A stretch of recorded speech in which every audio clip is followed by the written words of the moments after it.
ಬೆಳಿಗ್ಗೆ 6:30ಗೆ ಎದ್ದು ತಯಾರಾಗಿ ಅಣ್ಣಿಗೆರೆ ಆಗಿರೋ ನಮ್ಮ ಕಾಕಾರ್ದೊಂದು ಕ್ವಾರ್ಟರ್ಸಿನ ಮನೆ ಶಿಫ್ಟ್ ಮಾಡೋದಿತ್ತು ಶಿಕಾರಿಪುರಕ್ಕೆ. ಹಾಗಾಗಿ ನಾ ಬೈಕ್ ಚಾಲೂ ಮಾಡ್ಕೊಂಡು ಬೆಳಿಗ್ಗಿನ ತಯಾರಾಗಿ ಹೊಂಟಿದ್ದೆ ನೋಡ್ರಿಪ್ಪ.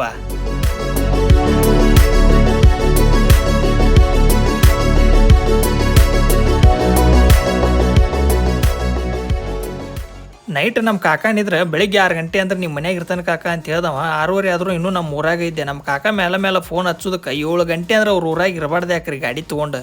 ಅವ್ರ ಮನೆ ಒಳಗಿರೋ ಎಲ್ಲ ಸಾಮಾನು ಹೇರ್ಲಿ ಅಂತ ನಾನು ಕರ್ಸಿದ್ದಿಲ್ರಿಪ್ಪ. ಯಾಕಪ್ಪ ಅಂತಂದ್ರೆ 2 ದಿನದ ನಿಂತ್ರೆ ನಮ್ಮ ಕಾಕ ನಮ್ಮ ಸಣ್ಣ ಕೂಡ ಆಲ್ರೆಡಿ ಪ್ಯಾಕ್ ಮಾಡಿ ಇಟ್ಟಿದ್ರು. ಫಂಕ್ಷನ್ ಒಳಗೆ ಸೋಬಾನ್ ಪದ ಹಾಡಾಗ ಹಿಮ್ಮೇಳೆ ಯಾರು ಅನ್ನಕ್ಕೆ ಬೇಕಲ್ಲ ಹಂಗಂತೇಳಿ ನಂಗೆ ಕರ್ಸಿದ್ರಷ್ಟೇ.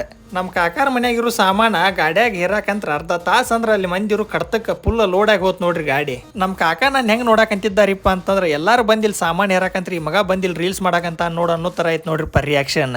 ಆಮ್ಯಾಗ ನಮ್ಮ ಅಂಟಿ ಮಾಡಿದ ಪಲಾವ್ ಗಾಂವೈ ಚಪ್ಪರ್ಸಿ ನಾನು ನಮ್ಮ ತಮ್ಮ ಸೇರಿ ಊರ ಕಡೆ ಬರಾಕಂತಿದ್ದೀರಿಪ್ಪ. ಅದಕ್ಕಿಂತ ಮುಂಚೆ ನನಗೆ ಅಣ್ಣಿಗೇರಿ ಒಳಗೆ ಭಾಳ ದಿನ ಅಂತ ಒಬ್ರು ಮೆಸೇಜ್ ಮಾಡಂತಿದ್ರು, ಹಿಂಗೆ ರೀ ನಿಮ್ಗೆ ಭೇಟಿ ಆಗ್ಬೇಕು ನಾನು ರೀಲ್ಸ್ ಎಲ್ಲ ನೋಡೇನೆ ಅಂತಂದು.